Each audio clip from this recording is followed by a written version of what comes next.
በስመ አብ ወወልድ ወመንፈስ ቅዱስ አሐዱ አምላክ አሜን። ተአምር ዘቅዱስ አቡነ እጨጌ ዮሐንስ ዘጉንድ ተክለ ሃይማኖት። 12ኛ ተአምር ስለ አጽሙ መፍለስ የተደረገ ተአምር።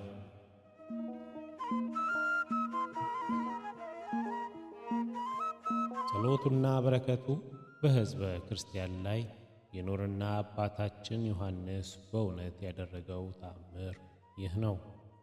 ክቡራን ጳጳሳትና ቅዱሳን ካህናት መጋቢት 18 ቀን በክብርና በእልልታ የአባታችን ዮሐንስ የቅዱስ ሥጋውን በድን ከመቃብሩ ካፈለሱት በኋላ በዚሽ ቀን የሥጋውን አስከሬን ተሸክመው ሲሄዱ ሥጋው በተቀበረ በ157 ዓመቱ ትኩስ ደም አፈሰሰ። እርስ በርሳቸውም እንዲህ ተባባሉ፣ ከአስከሬኑ የመነጨው ይህ ደም ምንድነው? በከንቱ አይፈስም። ዛሬ ድውያንና አንካሳዎች ሁሉ ጥሩ ሰብስቦ ዛሬ በዚህ ደም ከተፈወሱ ከመጀመሪያ ተአምሩ ይልቅ ዛሬ ያደረገው ተአምሩ ይበልጣል። ጻድቅ ከሞተ በኋላ በሰማያት ክብር የለውም የሚሉ ሰዎች አሉ።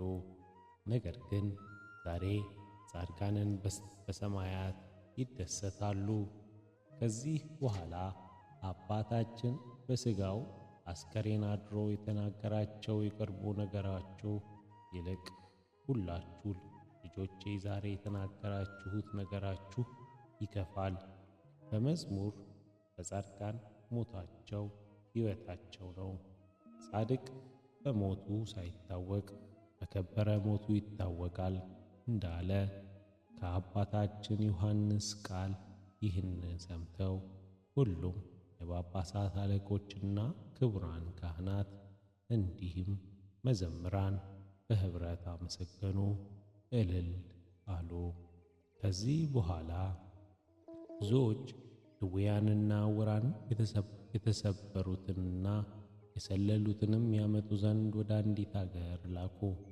መልእክተኛውም ከእነዚህ ቅዱሳን ተለይቶ ሄደ። ለሀገር ሰዎች እንዲህ እያለ ነገራቸው፣ በደሙ ይፈወሱ ዘንድ ድውያንና ነውረ ሥጋ ያለባቸውን ሁሉ ሰብስባችሁ በአባታችን ዮሐንስ ላይ እግዚአብሔር ያደረገውን ሥራ ታዩ ዘንድ ኑ። ሰምተውም በኋላው ተከተሉት። የታመሙትም በአልጋ ተሸክመው የተሽከራደሙ ቅዱሳን ወዳሉበት ቦታ ደረሱ። የደሙ ምንጭ ከሥጋው አስከሬን ሲመነጭ አይተው ከደዌያቸው ፈጽመው እንዲፈወሱ በደሙ ምንጭ አጠገብ አስቀመጧቸው።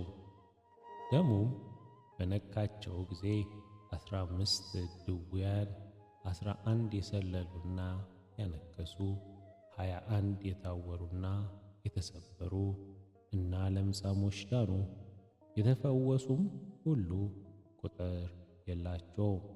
ሁሉም ቅዱሳን ጳጳሳት እጹብ ድንቅ እያሉ የሥጋውን መፍለስ ያዩትም በአባታችን ዮሐንስ በፍልሰቱ በዓል ፈጽመው እያመሰገኑ ዘውድን በራሳቸው ላይ አስቀመጡ።